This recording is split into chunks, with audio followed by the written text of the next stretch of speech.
No,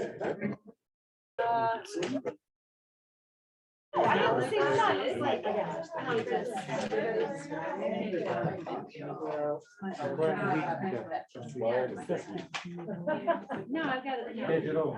Are you ready? Yeah. You're ready. Hello. Oh, yeah. Hi, is everybody on, that's on Yeah. Zoom? Yeah.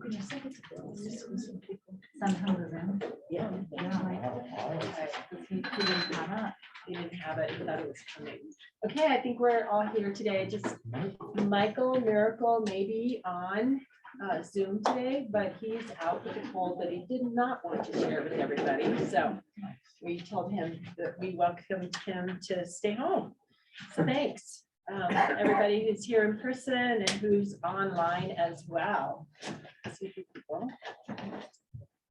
Okay, so today we're going to be reviewing some big topics that we decided to discuss at our last meeting. And then we'll continue our previous discussion on house size by refining the house size issues.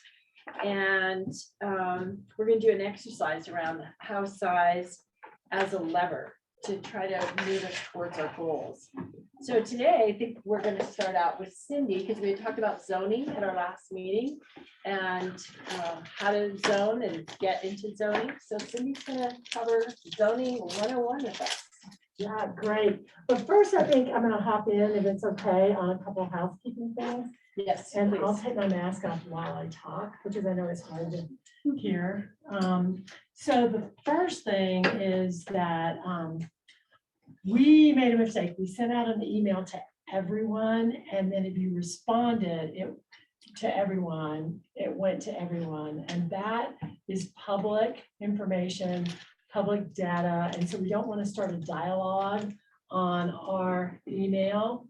And what that information that came through, and there were some responses back and forth from a couple of people, we'll take that information, and our direction from our county attorney is just go ahead, get it, out in our summary of the meeting today. And then that will go on our website. So it'll be public information. It won't be like anyone has done anything wrong. We just need to make sure that we don't respond, that first of all, we don't send out an email where you can respond to everyone. If you had questions or thoughts, it's great to send them to us as a group, and then we will respond to it at the meeting, and it'll all be public and all that. So just wanted to put that out there, that anything that was back and forth in the dialogue after we sent out our group email this time, that's going to be in the public record. So you'll know if you happen to respond, be one of the people who responded. And also in association with that, we had several comments and questions that came through. And we thought the best way to deal with those, and they were all on house size issues, the best way to deal with those tonight is when we're going through our data points, that we'll respond to those questions at that time when that specific issue comes up. So if we've forgotten something that you made a comment on in any of the correspondence, please raise your hand and let us know, but we're going to try to address all the questions and comments that came up in that. And finally, I have the great task of asking you to raise your hand if you are willing to stay through March with our project. We asked you last time to think about it, and we certainly hope you can. So could you raise your hand if you're willing to stay through March? A couple additional meetings. What about spring break? We'll have to figure that out. We'll have to have a spring break. So the meeting would be March 1st, March 15th, March 29th. And we'll adjust. We just want to know. So can I see a show of hands if you're willing? Thank you. And everyone online as well? Yeah, looks like we have. Everybody's hands. Well, first of all, thank you so much. Yeah. This is a lot of material, and we really appreciate all your hard work. And Cindy, don't forget the other news. So with that, thank you, everyone. But I also Oh. want to start this meeting off. This is the best news. Hopefully everyone will take it. Is we are going to cancel our January 4th meeting. It's the holidays. I think everyone's been charging ahead a lot. I think we've been giving you stuff on a short notice, so it will give us staff time and with the chairs some time to prep based on today's discussion. So also we'll continue through March, but take a little bit of a break and reconvene January 18th Back here, back here. Okay. So back here. take a holiday break. If we're gonna continue to March 1st, I can only find the schedule to February 1st. You can, things are starting, can we get the dates? Yep. Sooner rather than later? It's in this slide deck and we'll share it out after. But we wanted to make sure everyone was in agreement before we committed you all. It's not- Is the date just gonna be Wednesday every 2 weeks like it's been, starting January 18th or 14th or whatever that day? Yep. And there's actually 3 meetings in March. Yeah. So we got you. Well, thank you. Thank you, everyone. And yeah, so with that, I guess I've been keyed up to go ahead and start. We're calling it zoning 101. Last time we met, you gave us the list of all the things that you were interested in talking about, and zoning came up to the surface as a really big, again, foundational piece of information that we want to know a little bit more about. So there was something in your packet that hopefully you had a chance to review. It was a real simplification of zoning. And tonight I'm even going to be more simple so that we can get through some things tonight. But if we could see the anatomy of the code on the screen, I know you probably can't read this, but I just want to show you how much you know already. As part of the anatomy of the code, we have what you've done with your value statements. To me, in that lighter blue, it's all about the comprehensive plans. And that's where values, we know, traditionally come into play in planning. And then, so we talked about that, and we've done a lot on that front. Then we also had the meeting with Suzanne Wolf, where she really described the intricacies of our growth management system. And we learned about all the exemptions of that growth management system. And that's on the upper part of that chart. You should have this in your packet to really be able to look at the details on it.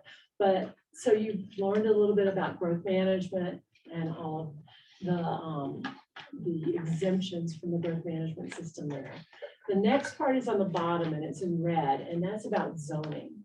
And zoning is on the bottom because it is so foundational to planning. And zoning, as we described, is the definition of zoning, or the part about zoning is it's our legal authority as government to set rules and regulations about 3 important things: the intent and what you want to have, an area look and feel like, the intent of a zone district. You also have the uses that are allowed within that zone district. There are certain things that are always going to be prohibited in certain zone districts. And I grew up as the daughter of someone who owned a junkyard, but junkyards are not allowed everywhere. So junkyards are out in the residential zone. The uses that we're mainly talking about in this group are residential. So the other uses are commercial and tourist accommodations, but we're focusing on the residential uses. And then the third thing are dimensional standards, and that's where house size lives. And so if we want to focus zoning and really focus on what house size, where it comes from, the authority that you have, and the tools that you have within zoning, house size comes in the dimensional standards of a zone district. So just to give you that really quick, brief kind of overview, and you can ask questions, but if I could see the picture of the map next of the zone, of the overview of Pickens County. we have a zoning map that showed every inch of Pickens County that's private is zoned. And it's zoned with one of a multitude of zone districts. I knew I was gonna count those and I forgot. But we have zone districts that are primarily split into urban zone districts and rural zone districts. The urban zone districts are right around the city of Aspen, right around Basalt, and, you know, in Snowmass Village there. So we have urban zone districts, and then we kind of have the urban edge, if you will, and we become rural. So our zone districts apply to the intent of being urban or being rural. And then we have the philosophy of zoning, which is our next slide. And the philosophy of zoning goes over what I just said. What's the intent of the zone district?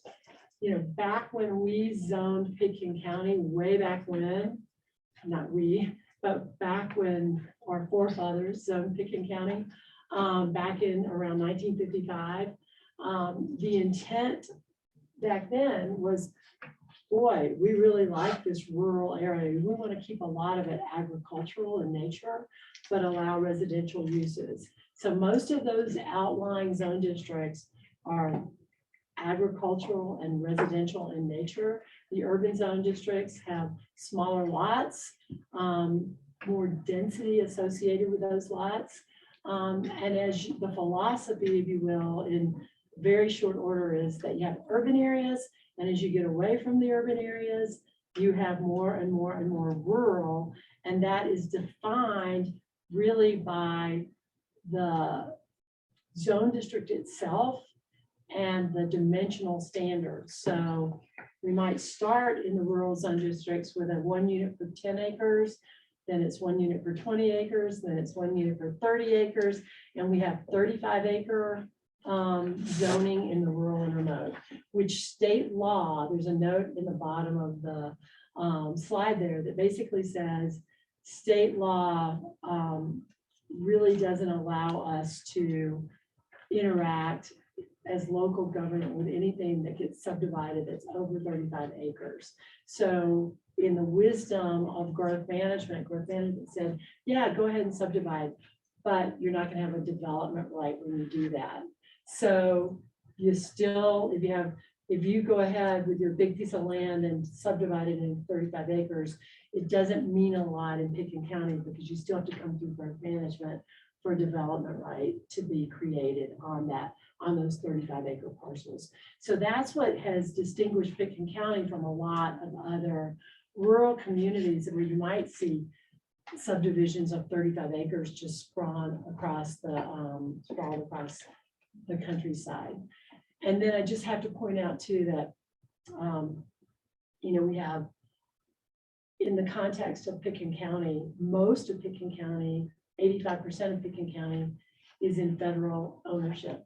So very small part of Pickens County, 15%, is private. And that's what we're focusing on, the private part, because we really don't have jurisdiction over the federal government lands. Even though we've tried, we have zoned the Forest Service in the past, but that's questionable. So anyway, from there, that's what we have. And so next, I just quickly want to get to the slide on tools on the zoning. I'm sorry. Thank you. There is one more slide.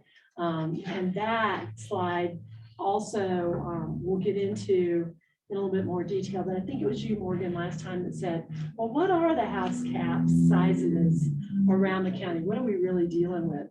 And so this map, which you can't read here, but this map shows you in each of the caucus or the planning areas, within the planning areas where caucuses have established caps lower than the 15,000 square foot cap allowed in Pickens County.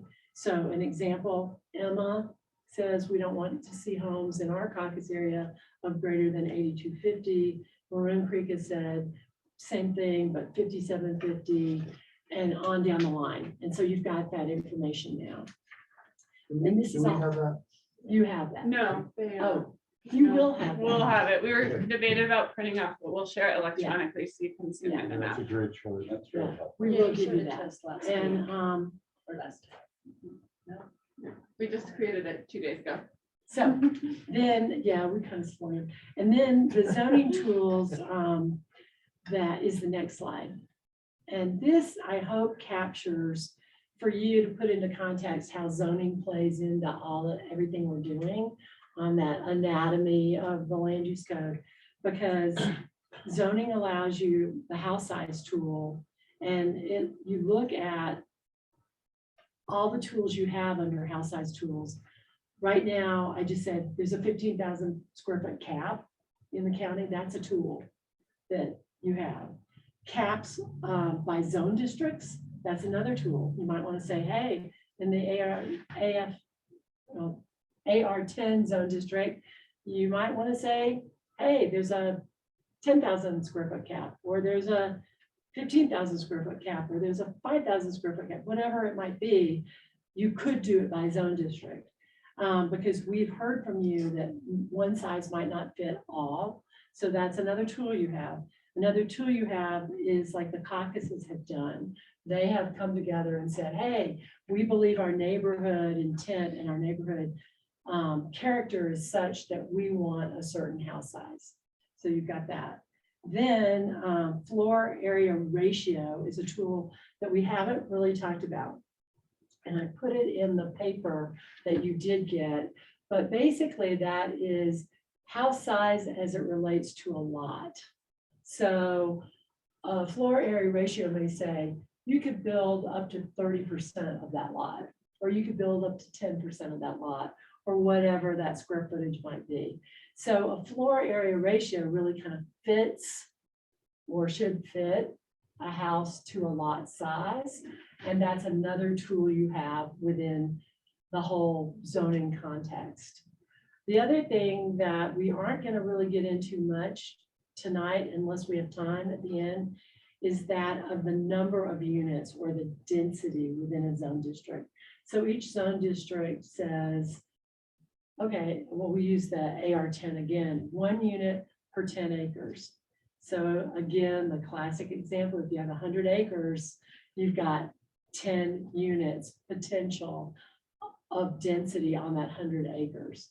So the actual zone district and the dimensional standards of the units per acres, it's another tool that you have when we get further into it.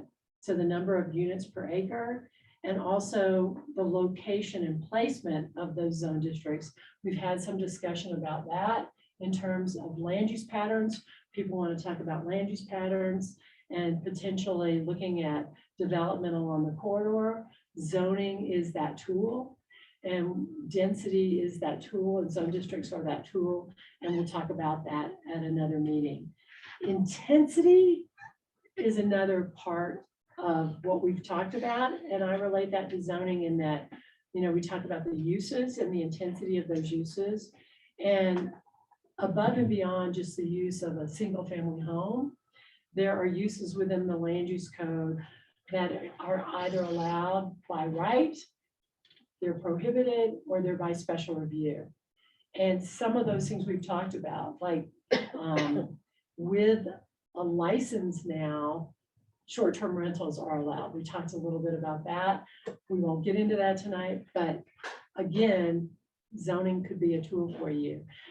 Special events, it's another thing. We see special events throughout the community, and special events are allowed through our zoning mechanism. Won't go into the details. TDRs right now are allowed by special use review, which has criteria for those TDRs. And it could be a yes or a no answer to a TDR landing somewhere. A special review use might also be a tool you want to use. An example of that is, in my neighborhood, should we allow TDRs? And say Maroon Creek has come up with the concept of no, we really shouldn't, because we don't see that's appropriate. So we've limited house size to 5,750. Whereas if you go to Snowmass Capital, currently, even though they're asking to change that, currently they allow up to 8,250. And by special review with the criteria, the the P and Z determines whether or not that transferable development right is appropriate to allow someone to go up to 8,250 in that neighborhood. So that is a whole lot thrown at you to give you some background about how zoning is your tool. Hopefully with having that a little bit ahead of time and the going over it a little bit tonight, I have been able to answer some of your questions, but is there anything right now that won't get us down a real deep wormhole that I can answer, or anything that we can supplement? I John? just have a quick question on the difference between RS 20, 30. Because it's still 1 unit per 20 acres. Can Mhm. you What? just Yeah. explain that to me? Yeah. quickly? Yeah, that's exactly what it is. It's like if you see on the designation on the zoning map that you're RS 30, that means that you're allowed one house per 30 acres. Okay, because I just saw in here, that's what I thought it was, and Yeah. it says 1 unit per 20 acres. Uh-oh, did I miss one? Yeah, on all those couple lines. Of course I want to confuse you, but no, I'm just saying if you're paying attention. What, the number 20 or the number 30 indicates one house per whatever that number is. No worries. Thanks. Tim and then Claire. Can zoning deal with transportation?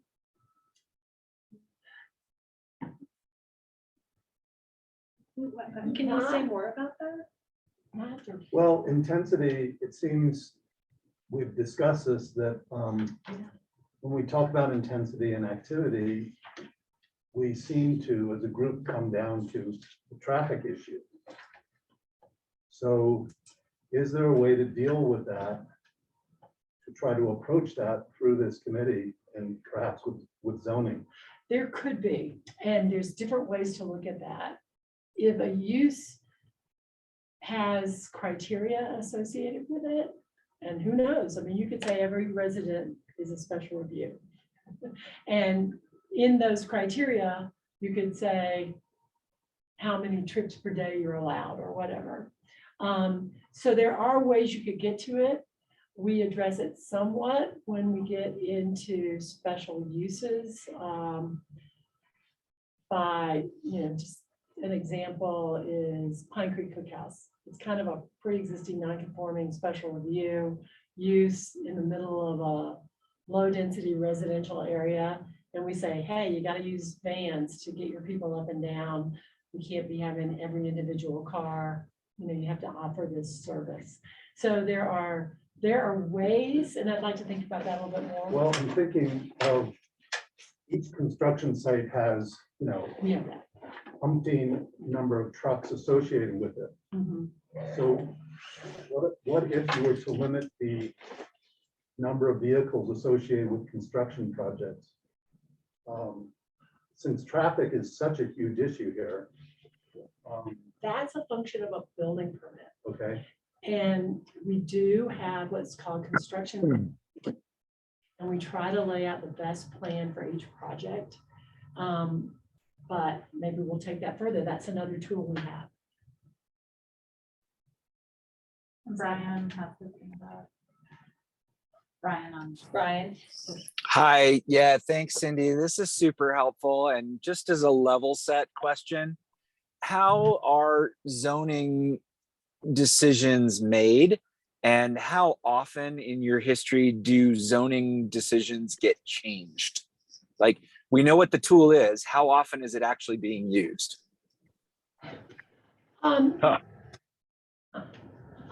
The decisions get made legally by the Board of County Commissioners with a referral from the Planning and Zoning Commission. So there's a process legally that we have to go through, and there are public hearings associated with that. So you just called. Your phone? Is that Joe? He's muted now, you're good. Okay, I thought he was correcting. So, yeah, so there are legal processes we have to go through, noticing public hearings, recommendations from P and Z, and then Board of County Commissioners creates an ordinance, which is published and then enacted into law. That's the process. So it takes a while. So if this group decides to say, hey, we want to create a new zone district that we're going to apply, that's great. But then we have to write it. Then we have to take it before the P and Z. The P and Z has to make a recommendation. Then that goes to the Board of County Commissioners. The Board of County Commissioners have public hearings and all kinds of notifications. And then it becomes law if it's passed. And that goes into the land use code and becomes the new law or the new zone district. Does that help, Brian? Oh, Yeah, I'm sorry. it does, Cindy, and thank you very much. That's exactly what I was driving at, is that we have this tool, but it's actually really difficult and time consuming to use. So we've got to be thoughtful about how we might recommend it be used in the future. Yes, and I'm thinking back on the close to 40 years I spent in that office, and we created one new zone district, which was rural and remote. So. And TR1 and TR2. Oh, thank you, TR1 and TR2, which are seldom thought of, but they're transitional zone districts in very small areas around Smuggler and Aspen Mountain. So, yeah. And What about the down zone of 5750, 15? Wasn't that a zoning tool? That was a part of zoning. It was not creating a new zone district, but it was tweaking the dimensional standards of all of the zone districts. You're You right. have to go through the same process with the Yes. county commissioners. Yes. And I think it's important context of, and there's experts in the room to correct me here, but any code amendment is going to go through that similar process, Yes. right? So, you know, we're all walking into this, the board is walking into this, that the recommendations you come up with is going to go through this process. So don't shy away from zoning if that's what you all think, because it might be a long process.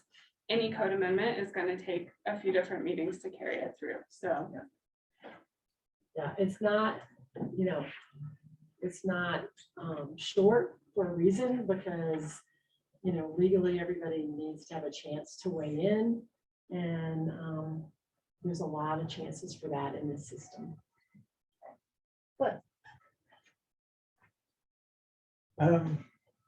By example, I'm going to use east of Aspen. It's a neighborhood where the house cap is 15,000 square feet.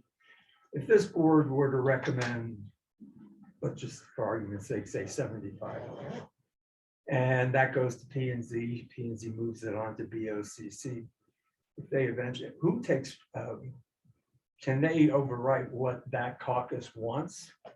They can. Okay. Yeah, because zoning authority is given to the Board of County Commissioners. But the caucus has the authority to set that goal if they want. They can recommend to the board, but they are not a legislative body. The caucus is not. They're a recommending body. So BOCC supersedes the caucus. But the caucus is pretty prioritized, isn't it? In terms of what they want. Well, the board, through the history of Pickett County, has really relied on citizen input. And caucuses are a way of gathering together a neighborhood's input without every individual having to come in on their own. If you can work with your neighbors to have a recommendation, that carries a lot of weight. Okay. Any other questions of Randy?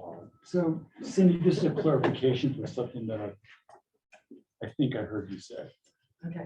So I think you said when you were talking about TDRs, we were talking about intensity, there's a special review use and there's special, specific criteria, and P and Z, makes that determination.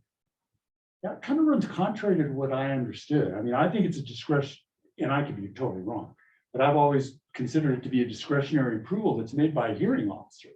And it's not really made by P and Z. I'm sorry. And the loosey-goosey, Yeah. there isn't really a lot of really structured criteria around approving use of a TDR. Am I Okay. wrong? Suzanne just said that I'm behind in my code. It used to be P and Z and now it is hearing officer. It's the hearing officer. Okay. It's the hearing officer, and it's subject to the special review criteria, which run through, is it, consistent with the zoning? Is it consistent with the character of the area? Master. Are there, right, master plan, are there appropriate services, facilities? So again, there are criteria, it's under the special review criteria, but in the places where it's not, like the urban growth boundary, you can use a TDR without special Right, review. right. Areas where you need it, that is the Rule. hearing officer review. And there are places that have been designated in the county that don't have to go through special review because they are the character of the Like area. Starwood. for example. Starwood, Yeah. east of Aspen, yeah. Yeah, thank you for that. Again, correction. Thank you. One of the things that I'm noticing with the special review for TDRs is the lack of updated criteria for when you have a TDR receiver site. It used to be when we first started the TDR program that there were energy concerns in approving a TDR receiving site, and there aren't very many, if any, in the criteria now. So that's kind of missing the boat. And one of the things that I'm really noticing is I think the county commissioners are missing out on all the action because they just hear about TDRs. They're the ones that seem most concerned about where they land, and the decision isn't in their hands, it's in the hearing officer's hands. So these are two really apparent tweaks that could be done to the system that I think would deal with the frustration that the commissioners feel. Let them be the decision makers because they don't know what's going on. They just hear about it. And then the other thing is this thing about energy criteria in the process. It's just not there. It got taken out, which is hard to believe, years ago. So Are you anyway, suggesting, Glenda, that every TDR review would go to the commissioners? I I'm not wouldn't like, disagreeing, I'm I just wouldn't making like sure I that, understand, but 'cause I think I the trust your commissioners knowledge. might. Yeah, they used to go to the P and Z and then they went to the hearing officer and who is usually an attorney who works with us. And when we first started talking about TDRs, I mean, everything under the sun was considered and got whittled away. I mean, when we first looked at TDRs, we said, okay, if you buy a TDR, you still have to pay an affordable housing fee with that. Okay, you have to pay a transportation fee with that. Okay, you have to pay all, there were things in that that can be reconsidered if that's, and I know, Max, that's kind of where you were going with thinking about TDRs being scored in growth management. And I don't Well, want and to go also through, collecting fees from it somehow, but yeah, a lot of people are benefiting off TDRs. Why aren't we as a county one of them? And I'm sorry, I cut you off, Glenn, you were in the middle of it. no, let's finish up. Topic here. yeah. And I have to reel myself in because we're going down that wormhole and we want to get through all of our agenda items. So is there anything else that anybody needs to correct me on? I need to ask you about, Tara, you talked about this just a minute ago, but if it's appropriate, I'd like to see it underlined that this group should not now be thinking about, well, how hard would it be to do it? This group should be saying, this is what we think would work best for this community. And then you guys have to figure out how to, no, not you, you're a consultant. The other guys will have to figure it out. Is that right? Yes. You don't have to write it, Yeah. but we have to get it right when, they have to get it right when they write it. So that when you look at it, you go, yep, that's what we meant. Great. So I think those were some great suggestions of sort of going back and looking at TDRs. And I think we're going to have a conversation about TDRs at a future meeting. So I think we can take these comments and put them into the TDR conversation and bring that up. Exactly. And if I could just kind of roll it back to zoning And remember that chart about the anatomy of the land use code and where we're trying to go in the big picture here. Zoning is just a piece of it, a new tool for you to understand and use. And what I tried to do in that paper was say, how does that relate to house size? Because house size is the topic we're on, not because I'm prioritizing it. It's just the topic we're on right now. So with that, I'm gonna roll it.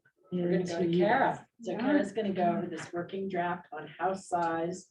And we're gonna have a discussion and a group exercise. So thanks, Kara. Yeah, and just some context, I think, I know there's a couple questions before the meeting of like, is this new information? What is this? And so as we were working with the co-chairs, the intent was the house size white paper was 19 pages, right? It's hard to grasp your head of what it all is.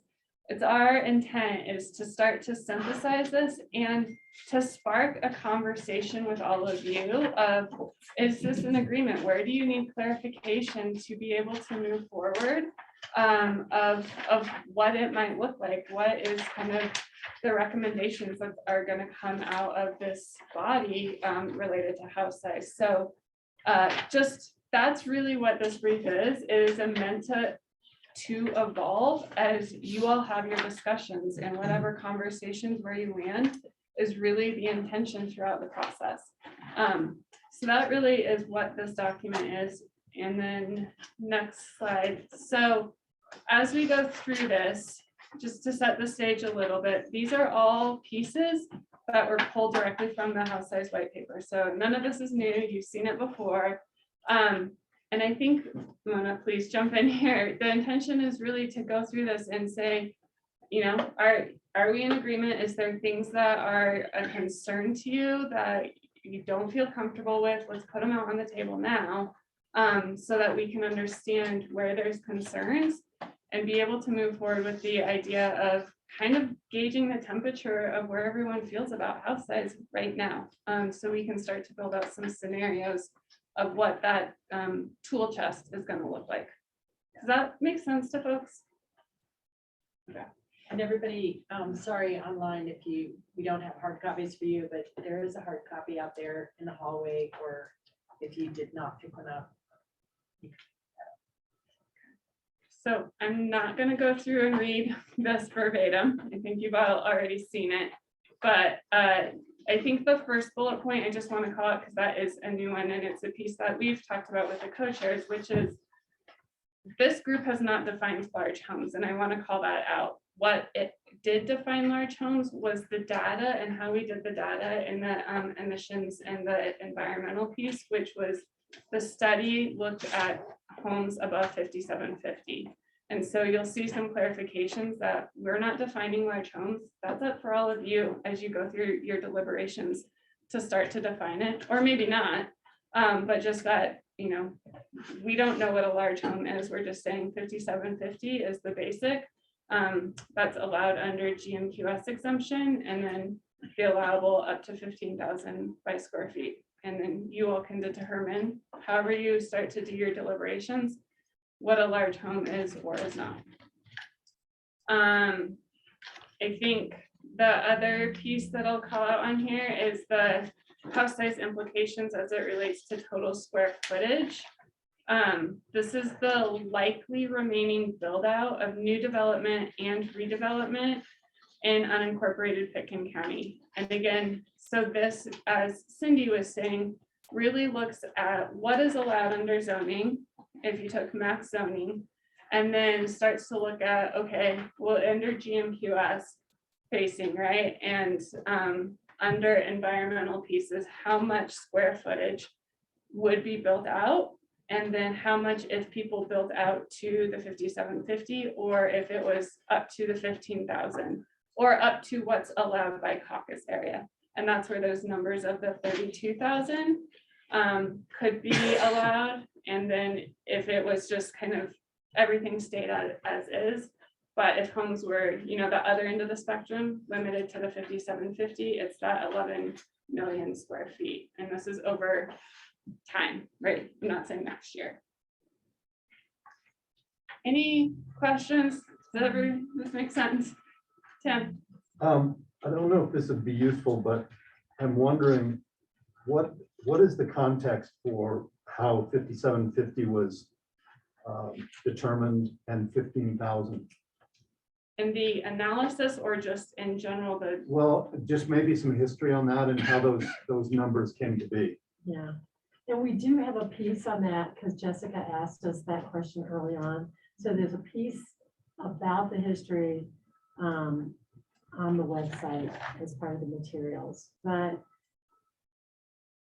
basically there was a committee formed in 2000 that had, I don't know how many people on it, and I don't remember how many meetings there were, but it was determined that 5750 was the break where you saw less impacts from job generation, and I think transportation and some other issues at the time in 2000. And that beyond that, the concept was you had to go through growth management to obtain the additional square footage, theoretically, then mitigating your impacts through the scoring system. Like, okay, well, I will give more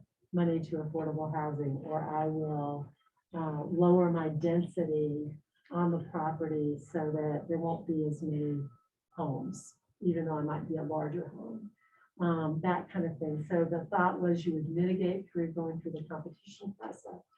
Or ultimately, when we added in TDRs, that TDRs were reducing density and thereby mitigating some of that additional square footage beyond the 5750. But it was based on the studies at the time, Tim, of job generation, of all the impacts that we thought of at that time. And Energy as well. energy was not part of it. No. And energy obviously is today, and greenhouse gas emissions were not part of that in 2000.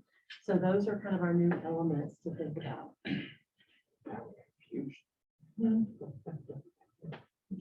And wait, I mentioned that before that, when the first land use code was written, I recall that Dwight Shulman used to tell me that the reason that they put a limit at 5,000 square feet, which they thought meant 5 bedrooms, was that they could not imagine that anyone would ever want to build anything beyond that. And I happened to have run into Joe Edwards just recently at City Market, and we were talking about all of this and house size and all, and he repeated that. You know, he said, we just couldn't fathom that anybody would want to go past that. But that was in the 70s when it was first written. Along came Prince Bandar. Well, Prince Bandar seemed to stand out as the poster child of large homes that really got the fire going to make a change. So 5750 was the number in the 70s? 5,000. Oh, No. 5,000. Actually, Suzanne, I'm sorry, but my turn to correct. It's interesting because 5 bedrooms were the count. What did you say? 5 bedrooms, Okay. but not 5,000 square I feet. see. Yeah, 5 bedrooms. Everybody thought, gosh, nobody needs more than 5 bedrooms. And so that was a limitation that was in the code, but the square footage never was a limitation until 2000. Do you have examples of other counties and their square footage limits? Like what's sort of an average? Oh, gosh, on average.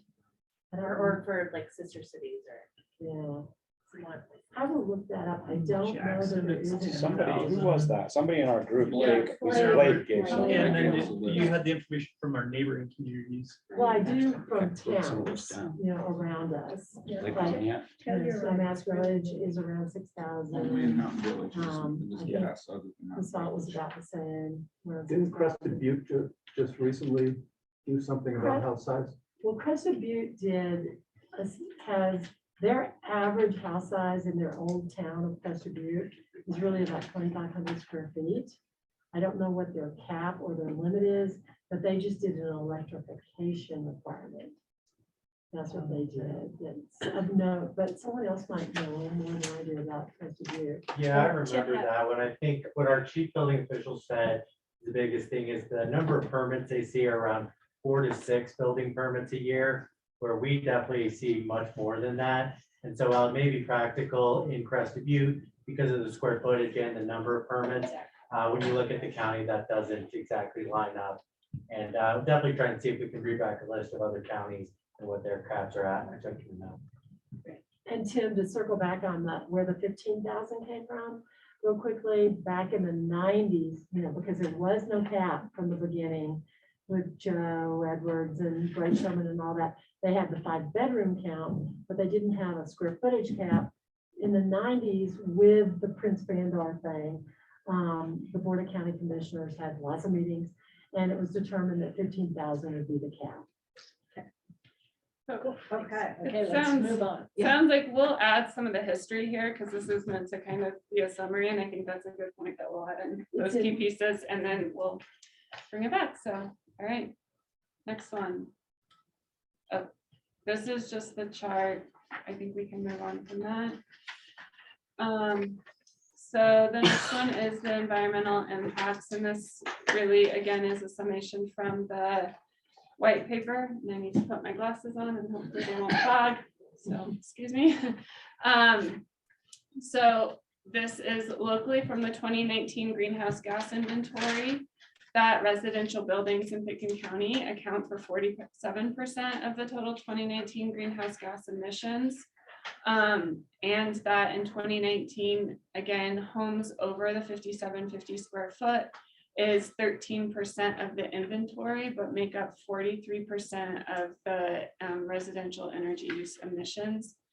And that homes built in 2017 are less efficient, defined by the energy use intensity, compared to homes of the same size built in 2014. And again, this is coming from August data, and I know there's some questions in an email about this.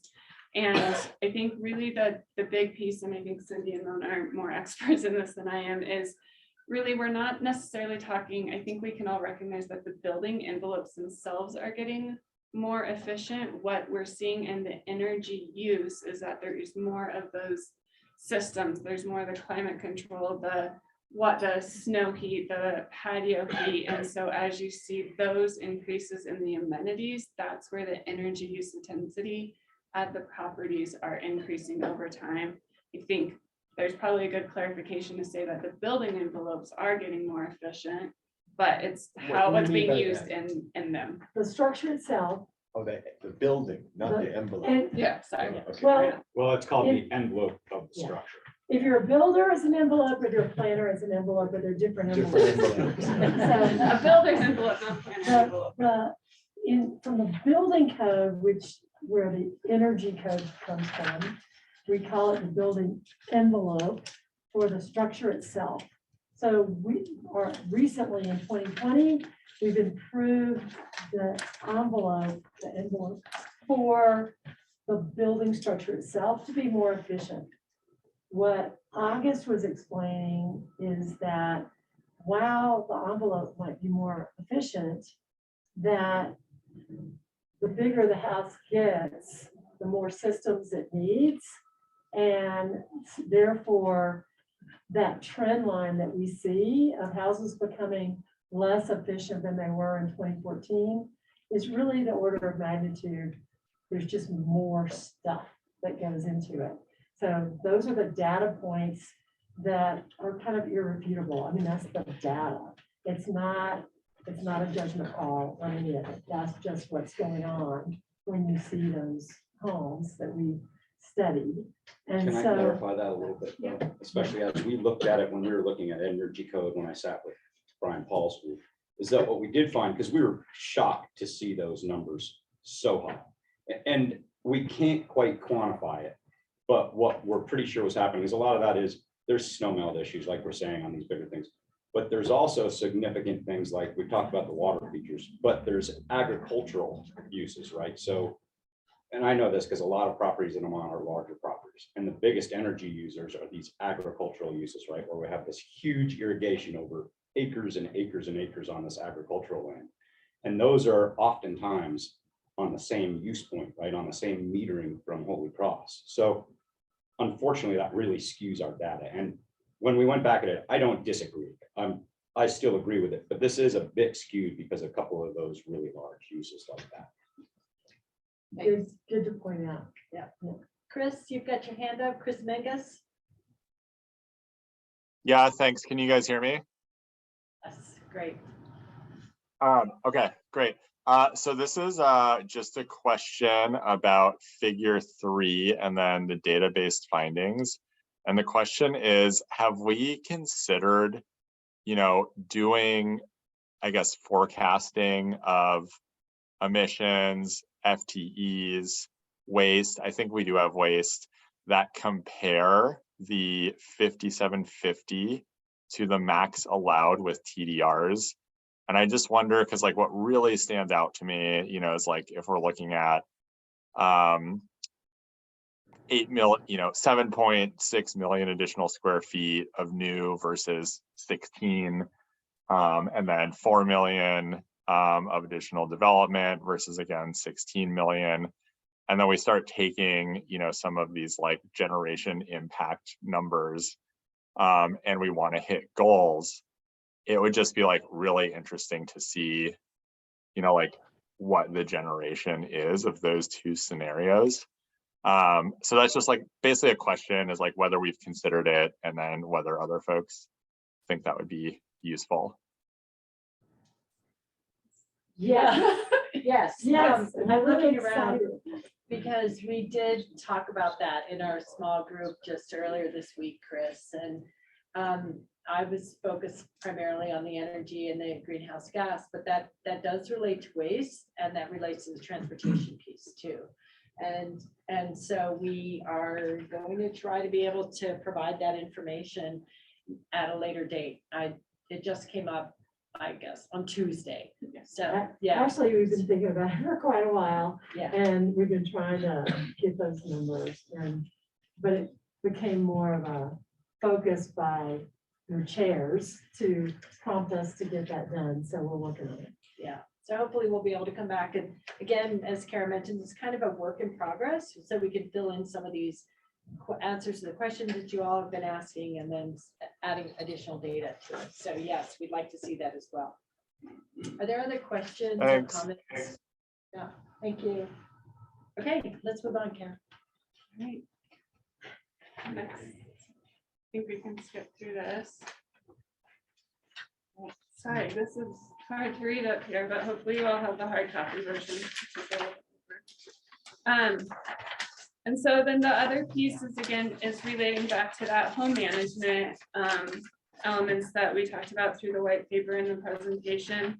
So it is both the construction and the home management. So construction related waste related to the likely square footage build out would double the landfill's capacity. I think just a clarification in here, again, this was based on 2018 data. I do know obviously that one of the expansions of the landfill has been approved, the smaller one.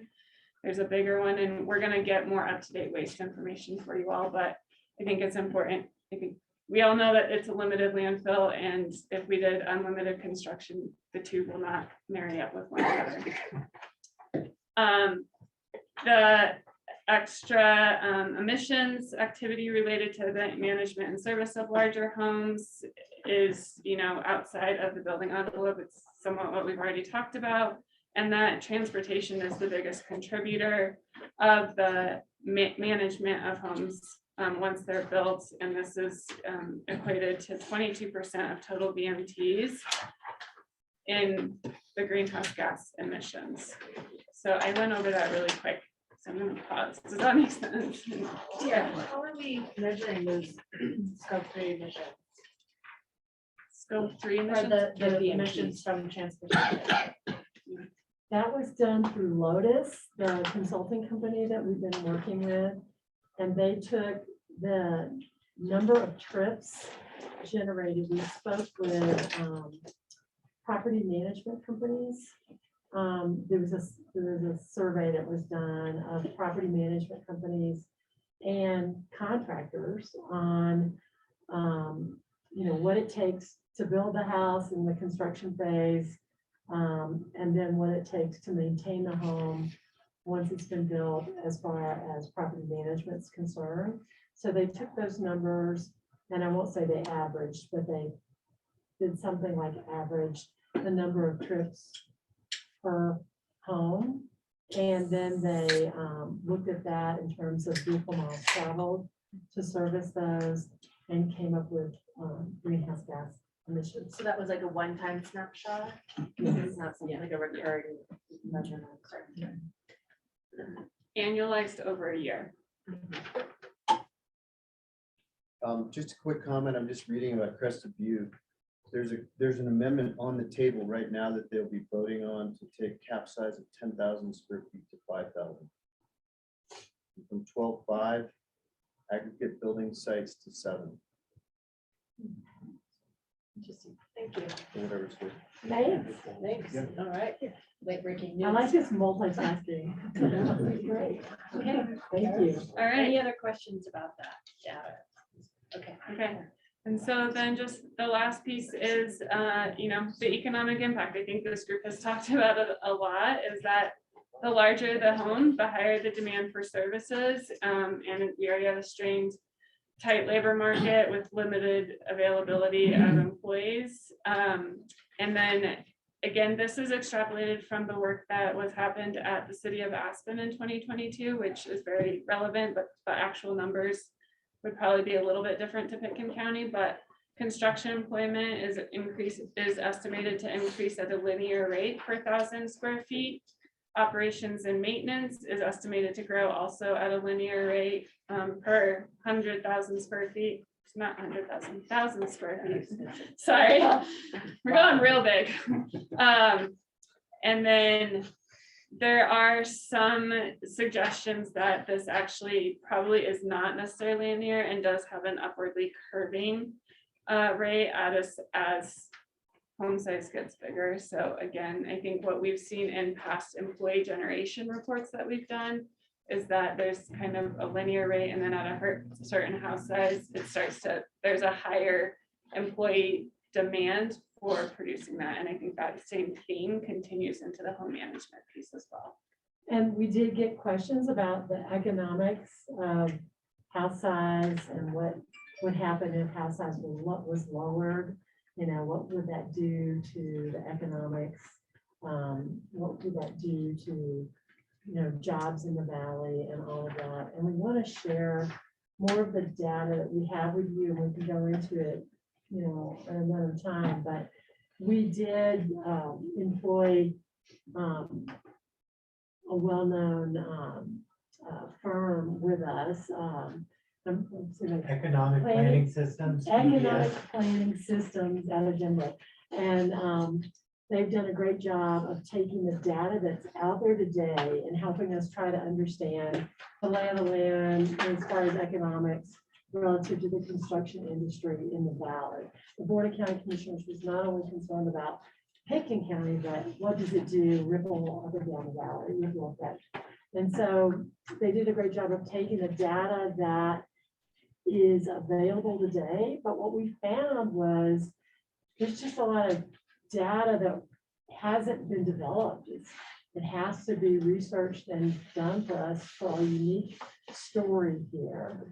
And so some of those data points that we got from the group are really interesting, and we will share them with you, but we're not sure you're going to get the answers that you want from the research that we've done. And it may turn out that there's further information and data that this group would like to see pursued. But honestly, I don't think that that's going to be done by the end of March. I mean, that's just the way it is. It's creating new data points. The census doesn't answer the questions we want to have answered anymore. Those kinds of things going on.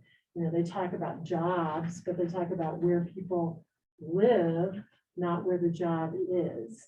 they talk about construction companies, where that construction company might be located, but not where they're doing their business.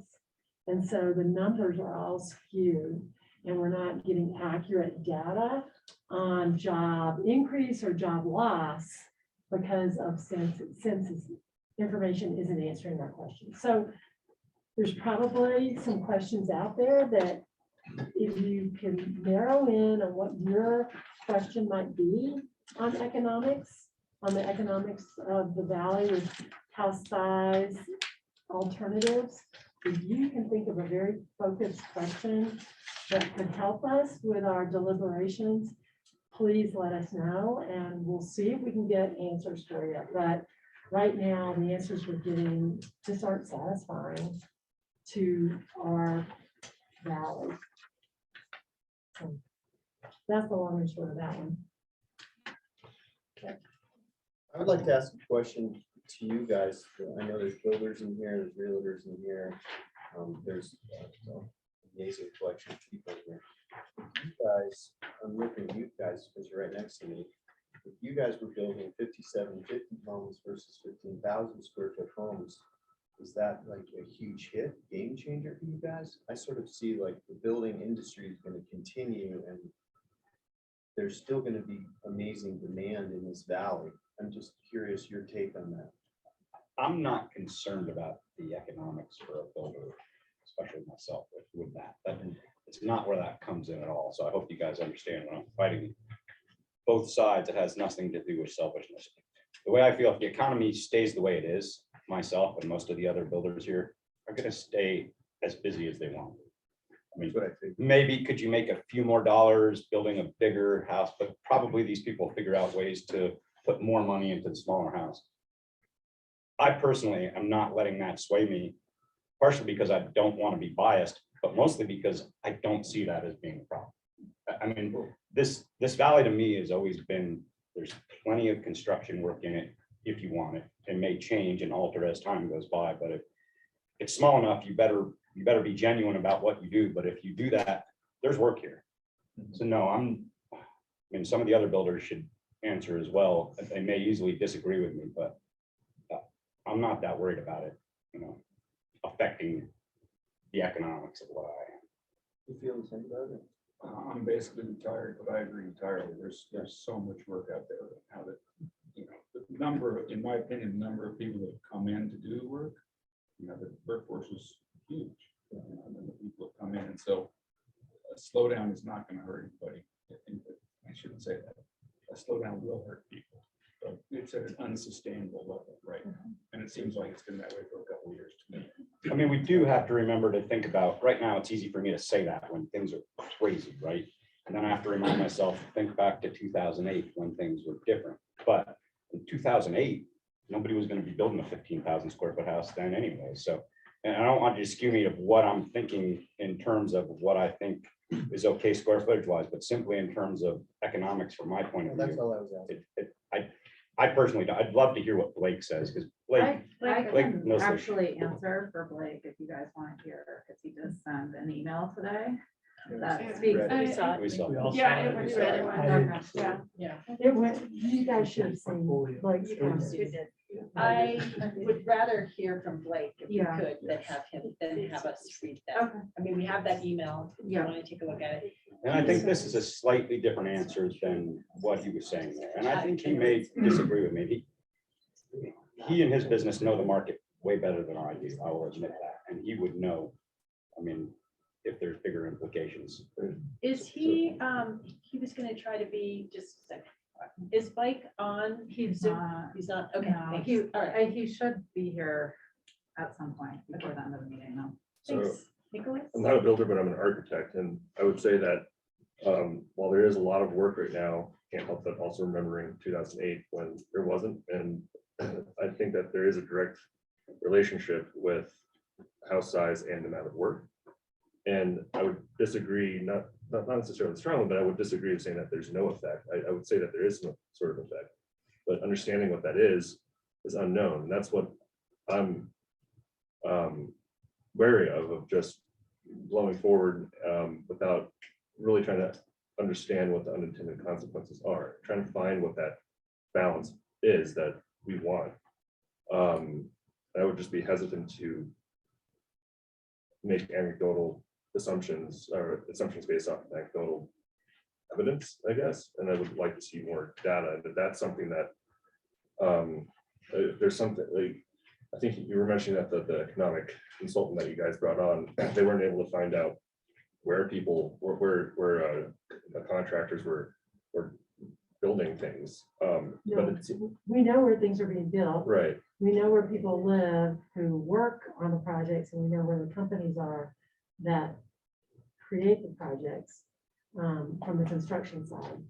But when you look at the data in the census that shows Pickens County, it's not telling the true story because most people are located in Eagle or Garfield. right, and I think, I mean, that is out there, and there's, everything is so interrelated with economics, and I feel like that would be, that is something that we could get almost live feedback on, like if there are updates to the code or something like that, that we can get data points, and then if there are, I don't know, easier ways of, like with all these levers, if there's a way to create maybe throttles to the levers, so you could change numbers, like or limits on, not on house sizes, but let's say like you tie in a limit for or a control for energy efficiency. You want to do like a HERS negative, whatever, but then maybe later like you find that's too aggressive or not aggressive enough, and then maybe we can that can change.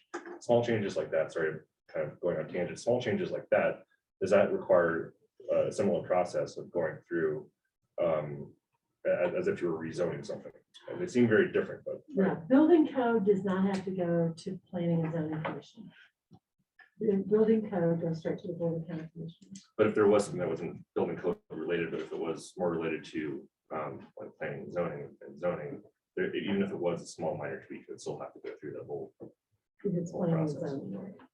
Question that occurred to me today that I haven't asked anybody yet was, the building department surely can tell us how many homes are being built that are 5750 or above or 5750 below, right? So it seems like that we can do a rough extrapolation about how many are above, whether it's 5750 or 75 or 10 or 15 or whatever, and even using this employee generation per 1,000 square feet, we could kind of get some sort of a feeling about how that would affect employment and dollars. I mean, we can see it in the dollars in the building, the submitted budgets and all those other kinds of things as well.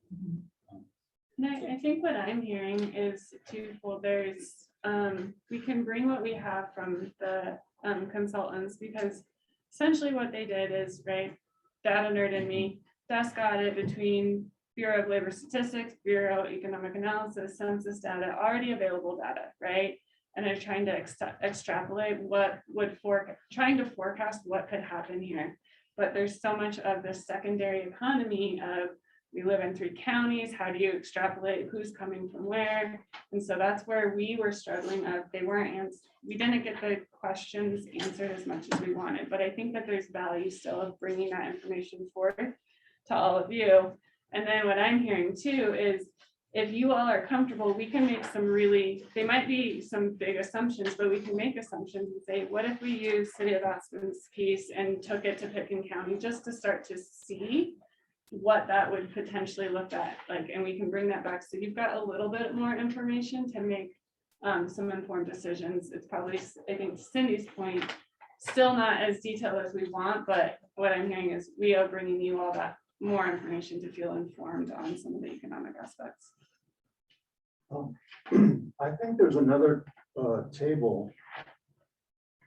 It's a companion piece to this one that we have in the brief that shows the size of homes increasing over time. And so just anecdotally as a broker, one thing that we witnessed quite anecdotally during COVID was the desire for bigger homes. And the reason is multi-generational use of the homes. And that's become a pretty big deal. I don't buy that. I really don't. Why not? I'll explain. There have been, about 117 houses built around 15,000 square feet in the last several years. They're hardly ever occupied. Now they're looking at ways to short-term them. I'm not convinced that when these families come in, that they're bringing beyond their grandchildren and their children, that they still need a 15,000 square foot house. I think that it's much I don't more think about. Tim is saying that they need it, but they are utilizing it as that. And just to add to what I was saying, I believe the most common bedroom size of homes is 4 bedrooms. And there's a real dearth of larger homes, meaning 5 to 7 in the marketplace. Interesting. Barb, Based on what you guys were saying, I have probably an erroneous assumption that these big homes, because I've lived here so long and I look at Red Mountain and I look at Starwood, Red Mountain more, and these big homes that people, they're not lived in. They're houses, but they're not primary residences. Now, that's an assumption, which may be wrong. But what I'm wondering is based, and you may have already given this to us, but based on, can we somehow find out that in these homes 10,000 and over, which ones are actually lived in? These houses are lived in, because that energy consumption is related to how much they're occupied. And when Tim was saying they're multi-generational, they're, families are coming in, I have a notion that this might be a second house or a third house or a fourth house that people own. And I also know that it's increasingly, in some areas, they're doing short-term rentals, they're mini hotels. But I've only heard that, it's all out anecdotal. How many of these big homes are mini hotels? How many are lived in, are primary residents? How many are part-time residents? That has a big effect on energy consumption and how the house is used. And I would just say, and we'll get this followed up from August, but I think this question came up when August was here too, and saying that there was no differentiation in those large homes, that basically due to climate control, right, and stuff that It just operates all the time. yeah, so whether being lived in or not, there's a certain distinct, as the home size get bigger. Thank you. I knew we talked about it, but I couldn't remember the answer. you may see a lot more lights on when people are there than when they're not there. But because of the types of artwork, I think you mentioned, and the valuables and the amenities that are That's there, right, I they do remember continue that. to operate I do remember that. pretty much full time. Yeah, we don't see a whole lot of deviation in electric Okay. service load. And so then remember, I'm the person who knows nothing about any of this, but but the part I think about is the culture and the community. And these big homes take up a lot of space. They do employ people. They use a lot of energy. And this is rhetorical, so we don't need to talk about it because we didn't know. But then I go, I'm contributing to the community. Well, and I can only speak for the homes that I've built and then maintained afterwards. But what I've seen the trend is, and it's because we live in such an amazing place, oftentimes these people plan on this being a second home. And slowly, the majority of them spend more and more and more time here. And by the time they're retired, they're in there. Now, I'm not arguing for whether they need that much square footage or not. And I also see what Tim sees, it's completely generational. Because if your family owned a house out here, wouldn't you want to spend house time out here? I mean, and that's what I see, and they do. And I think that Blake hit it right on the head. He's probably right. If we limit house size, they're probably going to buy more than one. And we have to think about the implications of that too, right? I mean, I don't think, and I hope I'm right because my economy is based on it, but I don't think if we limit house size, that's going to push people away. But they're going to think of ways around it. And I think that's one. And we have to decide, are those implications worse, better, even? I don't know, but I thought that was a great point that Blake brought up about that.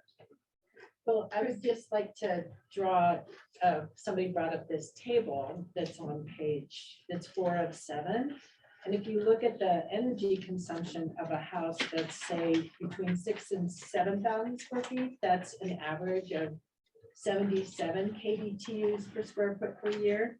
And if you then double that house from 13,000 to 14,000, it goes up, it goes up 50%. Right, so that argument would say that two smaller houses are better, but still the same thing, that's taking away another smaller house from somebody else that could live here. And the one thing, I don't know how we get that documentation, but what I was saying about the agricultural use, it would be interesting to me to see, not just based on square footage, which I agree this is the way we do it, but also be interesting to see this based on the acreage of the property. And I know I don't want to look at it that way, but there's something to it, and I don't think it's worth the time going through. But if you see what I'm talking about, and I come from building on a lot of larger properties, there's a lot of use around the entire property. So it's not just based on the structure. Whereas if you're in a town, you're in the urban growth boundaries, you only have so much you can do in that platform. And don't get me wrong, I'm not disagreeing with these numbers. I was there when August put these together and it blew me away. And I see why a lot. I mean, it's true. When the houses are unoccupied, 90% of the time, the heat is kept at the same, the humidification is kept at the same. And it's a huge waste of energy, without a doubt, in a really big house. There's no doubt about it. So I'm not saying these are inaccurate, but they may be somewhat inflated because of what I'm talking. I know, Christy. Yeah, Christy. Thank you. You guys, I'm getting almost so frustrated. We keep talking about the egregious habits, energy use, etc. of the large homes. But what we're trying to do is, oh, sorry about the sunglasses. It's very dark in here, but I'm blind as a bat and I can't see your expressions, so I'm not wearing my glasses. Anyway, sorry about that. You look cool. Yeah, but at least I can see you and read. Anyway, we're trying to invent a new world here with this new land use policy and codes. Stop thinking that if the house is going to be built, a 15,000 square foot house is going to be built in the future, that it's going to be the hogs that the current ones are. They will not be allowed to be so energy inefficient. We will have codes to make them not only net zero, but net positive. We will have, I really feel like we're looking backwards at all these behaviors. We need to look forward and think, okay, if we do allow it, what can we do to make the world better? If we do allow it, what level of revenue, mitigation, tax, money that we would get from them would place the hurdle so high, the bar so high in terms of energy efficiency, in terms of policies that relate to that. Can we see a world where actually we're missing an opportunity if we don't allow them? We could potentially get so much more revenue to put solar panels on middle and low income houses. I just feel like we're just so, I'll stop now, but I feel like we're just really focusing on the past, and we have to look towards the future and what kind of houses will be built in the future with the code that we generate. Very well said. Christy. I agree. Thank you, Christy. Yeah, it's So let's, outside the box. yeah, let's stop focusing on all the icky old bad stuff. We can change that going forward and place the bar very, very high for these houses. Morgan. I'd love to agree with you. However, the trend that we've seen recently over the past 10 years has just been that house size has increased and energy use has increased. And I think we need to kind of ground some of these conversations looking at average American house size, which is already very large globally. It's 2,500 square feet, 3-bedroom house. You know, my folks' neighbors, they're wonderful people. 10,000 square foot house is 4 bedrooms. So I also totally disagree with the fact that you can't throw a few more bedrooms in these houses if multi-generational ski vacation is your goal. A lot of these places are just, it's almost like they should be measured in cubic square feet because of the scale that they get to, which is kind of part of what the energy use comes to. And then I think it's wonderful to have net zero goals, but for example, like the house that August was talking about on 10,000 square foot net zero house they're going to try and do on Basalt Mountain. They needed a 100 kilowatt solar array. It's probably like a 6,000 square foot solar array, something like that. And I love the look of solar panels. I'm not disparaging it at all, but if we have this rural look of 10,000 square foot houses next to 10,000 square foot solar farms, when we could just have a little smaller home, I don't really see, I don't know. I don't think that, I think we need to realize that a 5,000 square foot home is already quite large, and a lot of this could even be included with you have your 4,000 square foot subgrade exemption as well with that. So But can I just ask a Big- question? big The- numbers. The people who build the 5750, the people who can build a larger house have, I hate to say this, but they don't care so much about money. They're willing to spend a lot of money. And if they generated a lot of revenue for our community and for our green energy efforts above and beyond, they'd be contributing to the community. We would take the opportunity. And does anybody, so you don't agree that we What happened couldn't? to the field and the animals and the riparian and the forests? If you build larger. So. Yeah. Anyway, I interrupted. Go ahead. We have, can we go to Joe online and then? Oh, I'm sorry, I was looking in the Sorry. room. Joe? Can we do, Oh, Go ahead, Mona. can we do Nicholas and then we'll go to Joe? Okay, thanks.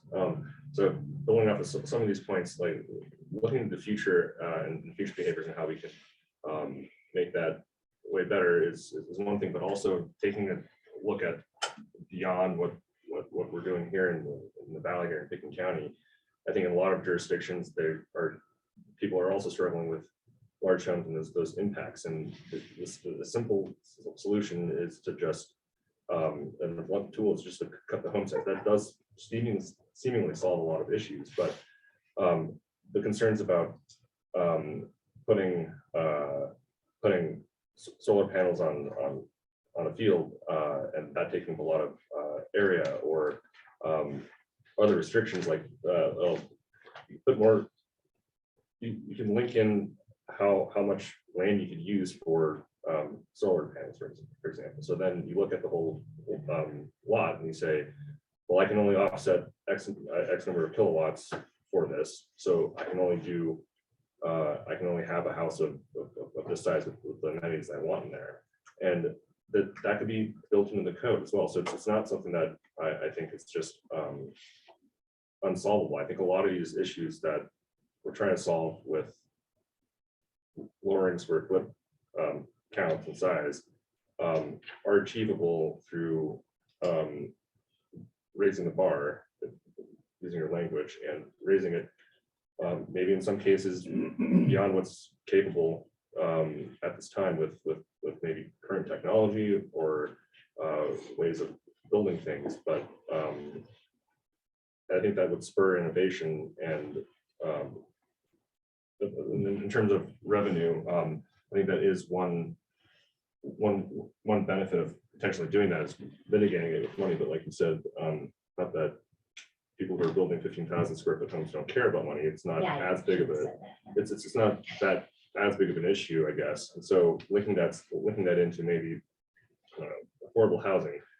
If there is more affordable housing, there's presumably a little less traffic, and that there's also benefits for that. But if you, instead of just putting money towards an affordable housing fee, maybe you make it a little bit more real, where you have to buy an affordable housing credit for an actual affordable house that exists on the market. So somebody has to go out and like build these things, sell credits like TDRs or something like that to make it. I don't know, I'm just thinking out loud. Probably, but yeah, and, thinking a little bit more about how all these different little things that are issues that seem to be solved by house size can be resolved in other methods that could have more positive feedback loop. And more innovative I and think more that exciting.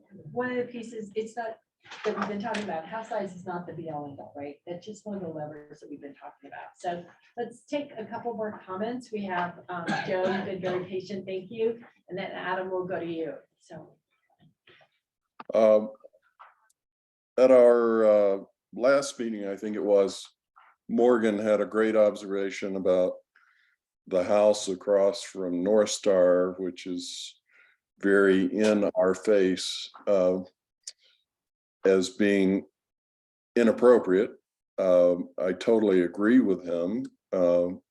that site is entirely too visible to have a house that size on it, and it's right at the entrance to Aspen during the summer. So I think Morgan's right on about that. I do think we have to be more considerate of where we allow things to be located. But I have to remind everyone that on November 16th, none other than August Haas stated in that meeting, it is certainly possible to build a larger home that uses less energy. I personally would like to have a better understanding as to what would be involved in that. My understanding is it's all the bells and whistles that many of these larger homes are using that are skewing the numbers. So I just wanted to remind everyone of what August said a month ago. Thanks. Thank you, Joe. Yes. Adam? Yeah, hi, perfect. My comment relates to both what Nicholas said and Joe.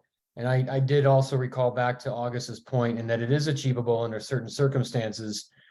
He also acknowledged it wasn't just the technology they were throwing at it, but the location of the building or the property and the building site. I believe and I think in one of the sections of the white paper, we talk about performance standards.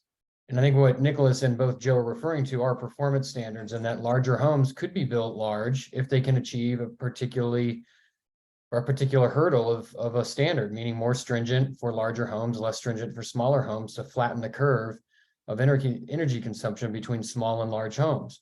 And I don't think that's just building code. I think it's also land use code with location and site selection, building envelope, location.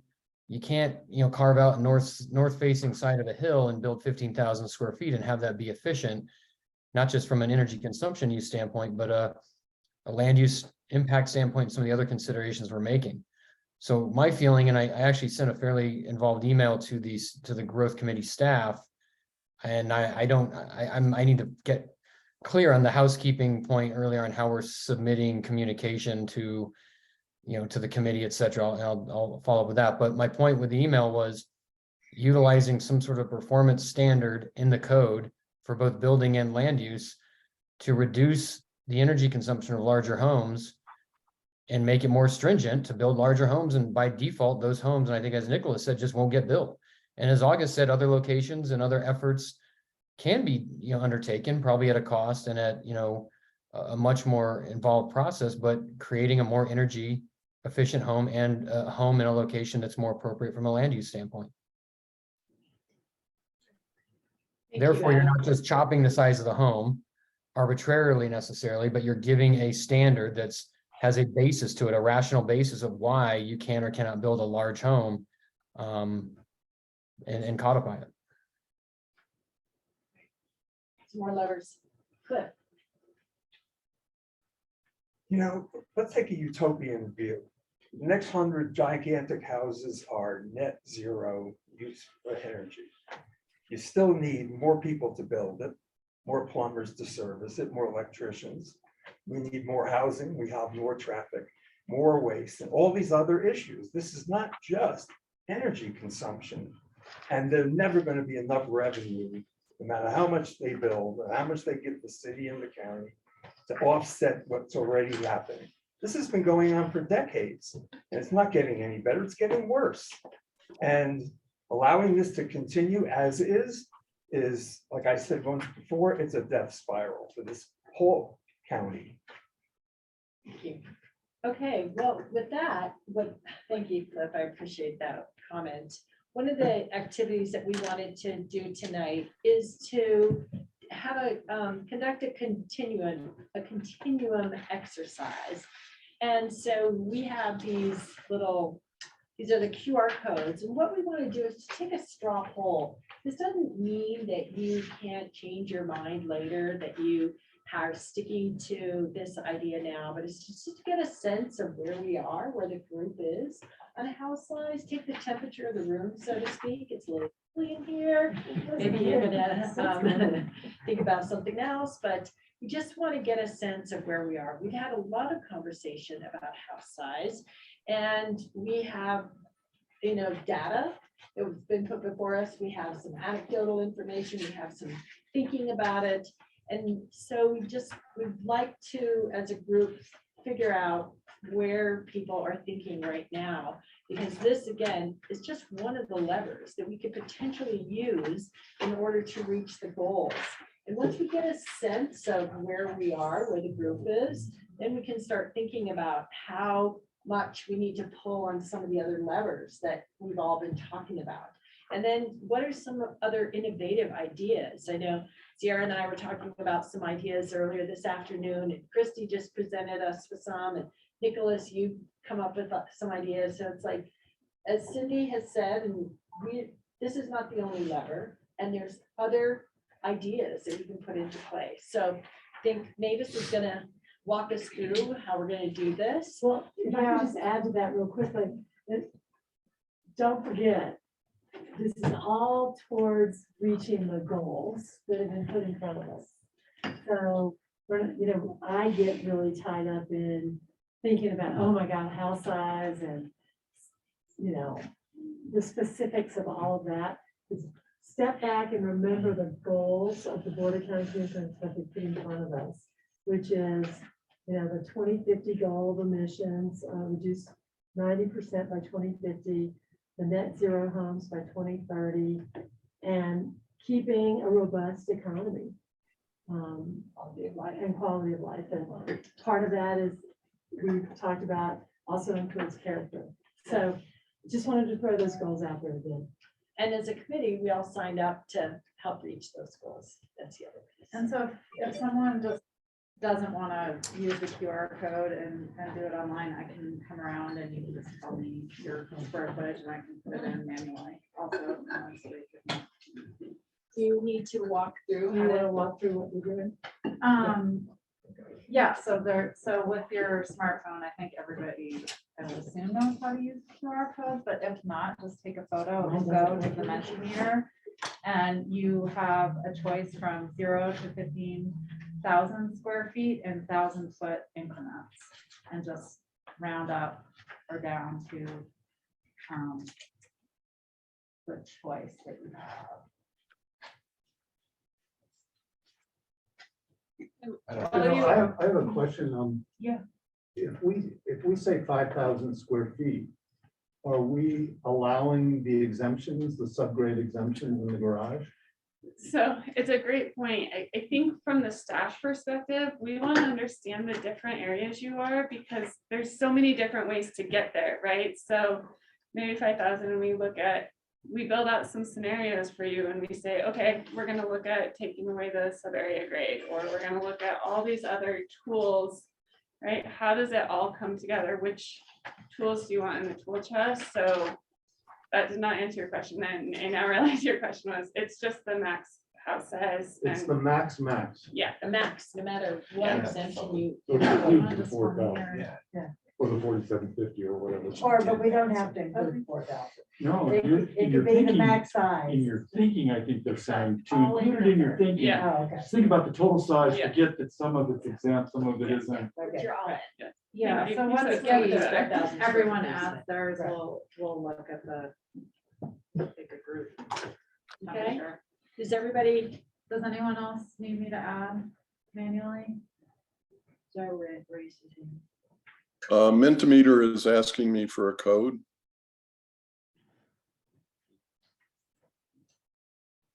Sorry, Joe.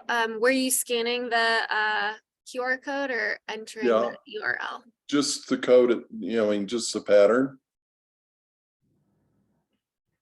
Code pattern. Yeah, the box, not the web location below the box. It So says you must enter a code to continue. Okay, let me drop that into the chat for you. See if that works.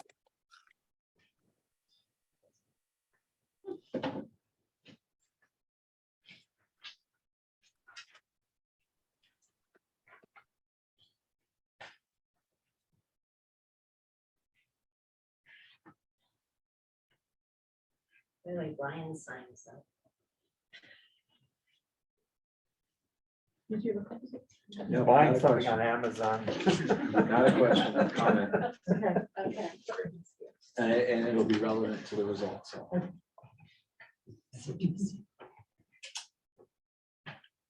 I had one quick question just while we're waiting here. We have the rates of employees as the house size gets bigger, but is there a way where we can just look at the full-time equivalent of staff or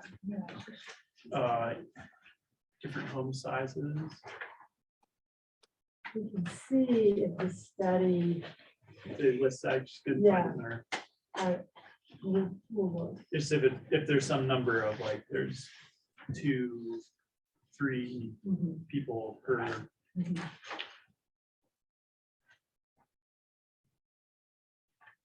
Oh, yeah, because it's kind of it's hard to sort of think this through, right? Like 1.8, which is sounding like 22 extra. I mean, does this read that a 1,000 square foot home would employ 0.08? More people per 1,000 square feet, but I don't know where we start at. Yeah, where's the starting? I would like to just say something while we're all thinking. Cliff, I totally hear you. I have read so carefully all of the various impacts of the larger homes.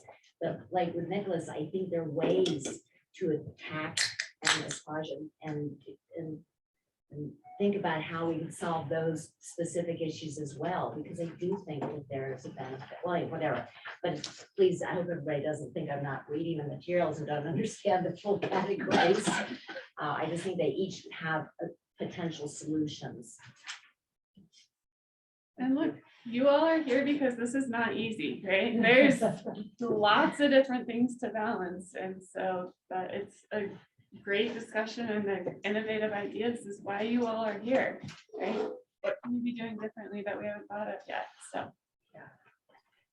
Are there ways to retroactively address, I know I asked one of this earlier, but there's redevelopment and there's new housing, but what about the existing building stock and homeowners? Like, is that something that we'll be able to do anything about, like the new code and the new Yes, zoning? we have a paper coming up on redevelopment and what our code says today about it and the different tools that we could use. But not just redevelopment, but the houses that have already been built. Right, they're just sitting there not redeveloping. The 15, Oh, I'm sorry. 20, 30,000 foot homes, like We- is there any so way to hold them accountable? We are seeing, we can look more into it. I know we're seeing it, and other communities are starting to look at kind of more of an incentive base.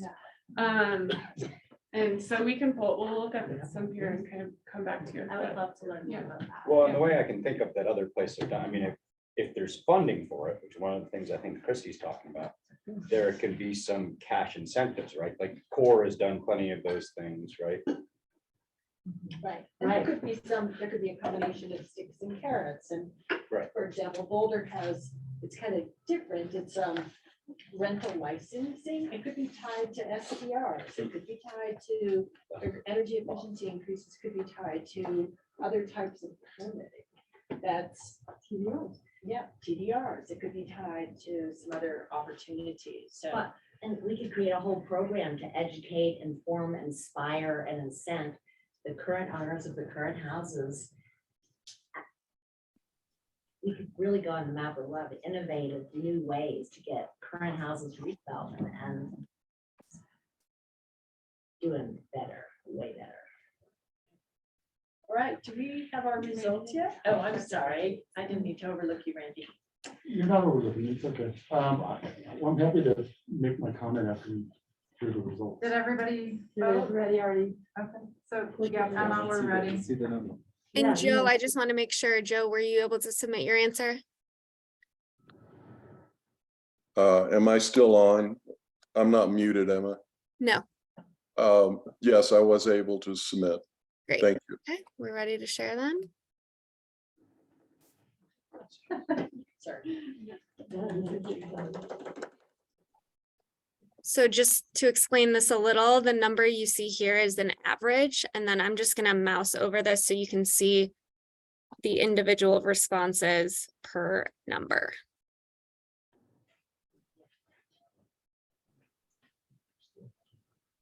So 20 people. All over the map. No surprise. So.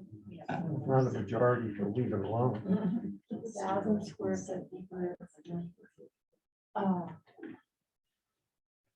But certainly a majority wanted to make it smaller. No. Yeah, smaller than 15,000. Smaller than 50,000. Yeah. Right. So Smaller Mona, than the current. Mona, if I might, I have one point directly relevant to this exercise and one that's less relevant, but I feel compelled to put it. The one that's directly relevant to this exercise is I'm one of the 4. And I did that out of a little bit of protest because I'm finding it extremely hard to come up with a binary yes, no kind. And I want to associate myself with Adam's comments earlier with Nicholas and some of the others that have suggested that it's going to be enormously difficult to do a hard stop on house size. And that perhaps what we ought to be thinking about doing is providing a easier path of lesser resistance for those that are in the 5750 camp and under. And I would suggest that if you define rigorous performance standards for all of the bullets that are on the top of page 7, and say, if you meet this, you are effectively good. And we can argue about what those performance standards are. And it's not just energy, but it's wildlife, it's transportation demand, it's all of those. I would love for us to say, kind of have a conversation about what those way of saying, what are we willing to allow? Kind of as a matter of course. And then for everything that goes above the size threshold, I would argue, you make it progressively more difficult. You say, not only do you have to have a TDR, but you've got to go through the full-blown GMQS process and go through the competition, and there's limited scarcity and all that. And that it becomes more difficult for you to do the larger. And in fact, there are more perhaps penalties or financial contributions required as you get higher, so that we're not in a position of being seen as a community that says, no, you can't. But that you certainly can, but it's going to cost you time. It's going to cost you money. You're going to have to do things for the good of the order. So for me, there was kind of a smeared answer here that I don't think a hard stop at 5750 is the answer, but I do think that a bias towards smaller obviously reduces the impacts. So that's my directly relevant. My indirectly relevant is I recognize that the Board of County Commissioners has said not only is it about emissions, but it's about net zero. And I'm going to preface the second point with, remember, I'm the utility guy in the room. Net zero energy consumption by a structure means net zero revenue to support the electric grid. Okay, I want you to reflect on that. Because the way in which we generate our revenue to support the poles and the wires and the crews and the trucks is through the consumption of kilowatt hours of electricity. Now, net zero is a good thing if one builds your assumption off the prevailing wisdom that the utility is inherently evil and that they are out to pollute the environment with fossil fueled energy. And I would hope by now, knowing what you know about Holy Cross, you would know that that's not our intention at all. In fact, we're more than half today carbon-free electricity. Will be over 85% by the end of next year with the projects that are in the queue, and will be completely carbon-free by the end of this decade. And the one nice thing about an all-electric house or building is that as the underlying fuel gets cleaner, the structure performs better. So it's a ratchet over time. And I'll say the same thing, by the way, for cars and buses and trucks and all that. So when I think about net zero, I really have to question the rationality of doing that and forcing that on a new or even potentially a retrofit structure, when it may make a whole lot more sense from an efficiency and a cost and an affordability standpoint to say, you know what, we've got this really clean electricity resource that we can actually use more of in bulk. Now, there's good other reasons for net zero and for self-generation, and we're going to be the first ones, and you know we are, to promote rooftop solar and batteries and all of these things, because there's, as you know, as we're working on, there's a good energy resilience reason for that, especially at this end of the valley where it's one way in, one way out with our electric distribution system. So we're not gonna fight that. We're gonna support that and lift that up. But by making that the standard, you may be inadvertently creating more impacts than you might have otherwise if what you're doing is affecting the land use on the property with enough solar to offset the home. Or you're putting solar on buildings that really aren't fit for purpose, thinking affordable housing, multifamily dwellings, other areas where frankly, the solar resource ain't that great because of the way that it's constructed. So I would love, I know the commissioner said net zero by 2030, and that's probably not going to change. But I would love for that to be considered in terms of the performance standards that we might set on those smaller homes that we want to give a free pass to, and kind of make it easy for that kind of development that we like to occur versus perhaps the development that we don't like with the impacts that we don't like. And with that, my pent up frustration is complete. And I wish you a good meeting. Just very quickly, I think you may have hit on something. I think we may have been too narrowly defining net zero. Is it net zero if I'm all electric with Holy Cross because you're 100% green? And right. So we may Net zero have- energy versus net zero emissions, right? Right. If it's about the emissions, if this is about climate action, there are a lot of different ways. Right. So I'm just saying net zero, you might not have to be as frustrated because I think net zero can mean the use of a source that is 100% renewable. Yeah, I've just heard this room gravitating towards net zero or even net positive buildings, which my understanding, that is the production from the facility from on-site resources. And that is inherently, because of the lack of economy of scale, that is inherently more expensive to achieve the same environmental outcome. And it has the knock-on effects potentially of some of the other qualities that we're trying to preserve, thinking about land use. And I think you just took us to another level because we don't have to think that narrowly. Right. And if I could add to that as well, it's conversations Sierra and I were having earlier this afternoon is like, if we move towards electrification, and I think this is all some of the things that we talked about, I'm not gonna switch to say I would support a 15,000 square foot building, but I think that that's something we should think about. And it's not just the building itself being net zero, but it is the transportation and where do we get there? We can't take away the busyness if you have an EV truck that drives up and down the valley, but we can reduce the emissions. And so that's where some of these levers and some of these innovative thinking, we might be able to push the envelope. And that's what I think, that's where I'm like really leaning to say, how do we push the envelope? We still need to think about the water usage, the busyness, the VMTs, not that are coming from oil or gas powered engines, ICE, internal combustion engines, but the electric vehicles. And like, if you switch one for one, you still have the truck coming up and down the valley or the car. And then what are the infrastructure demands, like the wastewater, and how do we deal with that? And then just the point you made, Barb, about the sensitive habitat, the wildlife. I mean, today I saw 2 deer killed on the side of the road. I know that's like, everybody's like, oh, they've been killed forever. But, you know, I mean, that's just part of the thing we have to deal with, right? And just so how do we deal with the outdoor amenity loads? And we have to move away from natural gas to electricity. And are you still going to get the same vibe from your fireplace if it's electric versus gas? And I mean, there's a lot of levers that we have to push. So that we're not done with, and that's part of the reason why we're going to go till March to have this conversation. So I appreciate everybody taking the time and like I don't want to say playing along with the continuum, but I think anyway. there's some we have- hands on online. Yep, I'm just getting ready to call on you. Thank you. But Doug and Suzanne. Okay, thank you, Doug. I was just gonna say, I believe, I agree with everything Brian says, except 15,000 square feet. We're gonna be the outlier. Every community that's similar to ours is down around 10 or 12. Jackson Hole is 12. How are we 15?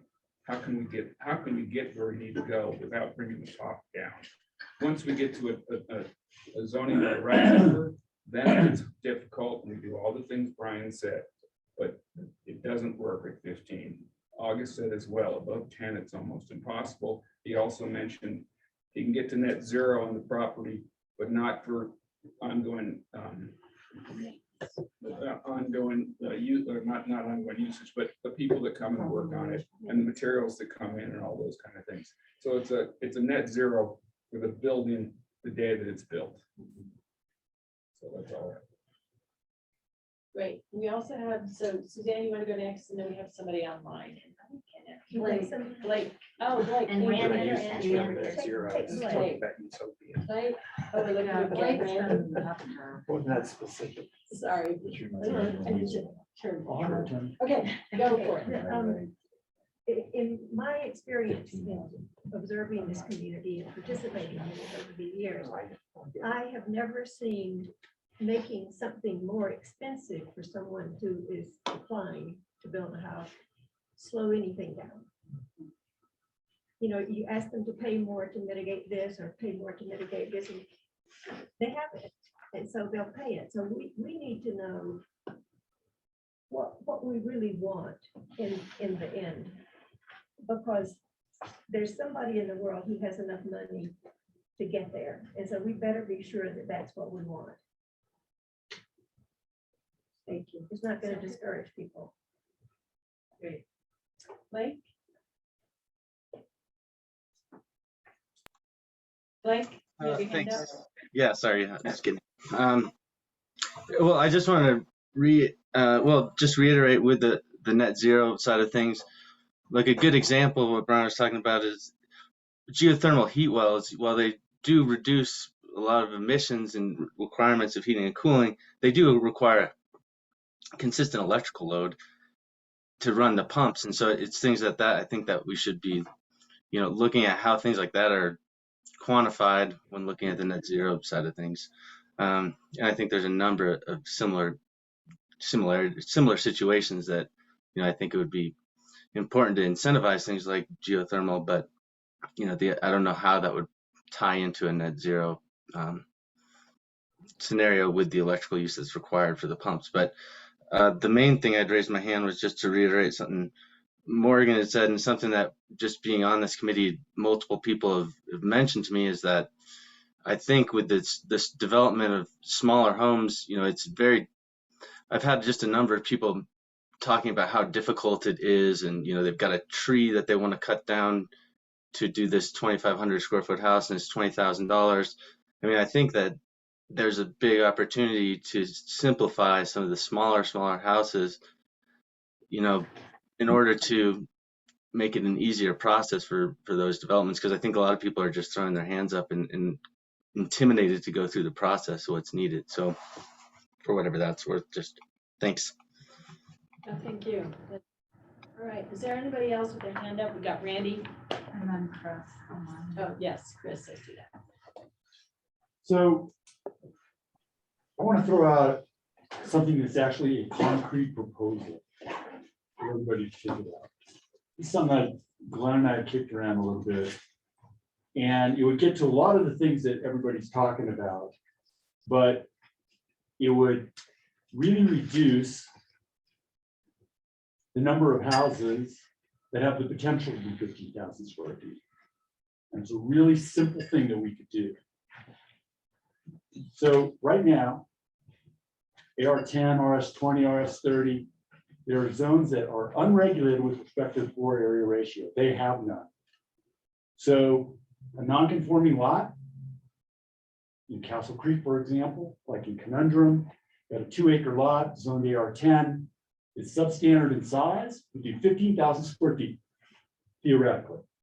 course, there's the special review criteria, the hearing officer, the TDRs, and there is a process to do that. What I'm suggesting is that if you look in the code under AR2, there's a very specific sliding scale floor area ratio that applies to any lot. Now, right now, it's only applicable in the AR2 zone. What I'm suggesting to us is that you think about applying that same FAR criteria to all zone districts. So there is no zone district that escapes having a floor area ratio tied to it. And I did just some of the quick math. It's super easy to do. So a substandard lot in the AR10 zone that is 2 acres, which a lot of them are, and where we live, they're all around 2 acres. You could do 7,355 square feet max. For a 5 acre lot, 9,178 square feet. For a 10 acre lot, 11,356 square feet. Now, these are all maximum sizes. You still have the issue of anything over 5,750 is a special review, discretionary approval requiring TDRs. All of that stuff still applies, but the cap is no longer 15,000 square feet. The cap now is directly tied to lot size. To me, I think this makes so much sense, and it's such a, I think, when I say easy, that may not be the right way to characterize it, but it's certainly something that can be implemented across the board. It's not distinguishing about, well, we don't think 15,000 square foot houses are good for our community anymore. We think they should be 5,000. It's one way to get at all the things that we're talking about, using zoning, using the tools that we have, and really limit the impact in these rural areas that are now unregulated with respect to floor area ratio. They have none. It's all discretionary now, up to 15,000 square feet. So I'm throwing it out for the group to think about. We've got a meeting in a month, right? That's going to be the next meeting. So think about it. You can look at the code. You can run the numbers yourself. Super easy. It'd be interesting to me to see, I love that, the simplicity of it. It'd be interesting to see how much of that, how many million square feet availability. Yeah, I mean, I that don't know takes how many off. properties are. That takes a lot of Great math on question, somebody's and part, they but I may be bet able you to- that cuts. They a probably lot. know the answer to that. You'd have Well, to could you do reassess that, all the. Almost. Because I mean, a 40 acre Randy, lot of what- Shield Mesa would now be worth. Right? No, look, just because, so just to that example, just because you could do 10,000 square feet in Shield Mesa doesn't mean you should. I mean, who's gonna, I mean, it's Shield Mesa, right? Yeah, but It's there's not some Red big Mountain. houses. I mean, that's a bad I'm example, just but saying, it right? would just change all of the, it's really cool. I think it's the way Boulder does. Yeah. It's just, I've never understood why there are these larger zone districts that have lots of non-conforming or substandard sized lots. And they've never been regulated with respect to floor area ratio. Everything's 15,000. Did you look at the formula for a 20 acre lot? Like if it's AR 20, it's 20? It doesn't matter. I mean, what I'm suggesting it wouldn't matter. No, I mean, you still get to At 15,000. 20 acres, it's actually just over. So we would cap out at 15,000. So it's Which is- 15,712 So you would need if you actually do the math. Yeah. So And I at think- 20 acres, yeah, you're kind of right bumping up against that 15,000 square feet. But anything else, and there are so many substandard sized lots in every area that we have. Yeah, think about like Brush Creek Village, there are loads of them up there. Yeah. And they're all little ones, and they're zoned for Yeah, 15. Red Mountain. Yeah. Yeah. Red Mountain's different, it's zoned R30. There are scales, but that's. So it's different zoning, there are floor area All right, ratios. guys, so I think It's a great idea. It's a great proposal. And I would just say, this is the discussion we wanted tonight. So we've got a month. I think Cindy doesn't know this yet, but I see some scenarios coming out that we bring back to you. I think the floor area ratio, there's some performance standards. So we got our work cut out for us, but this was really helpful. I think and hopefully all of you do, there's some different ways to come about this and start using the tools for you guys to really dig into and see what makes sense given the values. So, great point. Great comment. Yeah, really great comments. Thank you all for participating so fully in this meeting. It's really great. And it felt like, it just feels like we're very interactive. So thank you. Appreciate it. And, oh yeah, yes, Christine. I have a question. I know we're dealing only with land use policy codes, but is there also possible in our discussions that Pickens County takes on innovative programs in terms of education, inspiring? I mean, is it only land use policy? Or can Pickens County come up with really innovative programs? This group can come up with innovative ideas that we can put forth as recommendations as part But of. Pickens County has a budget, so they could create. Yeah, I think that's it. Yes, I keep going back to my experience with that airport visioning committee and how we came along, but we have a list of recommendations in addition to just land. Thank you, everybody. Happy holidays.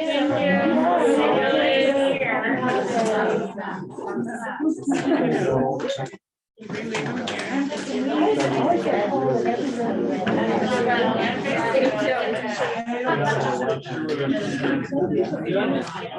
Okay.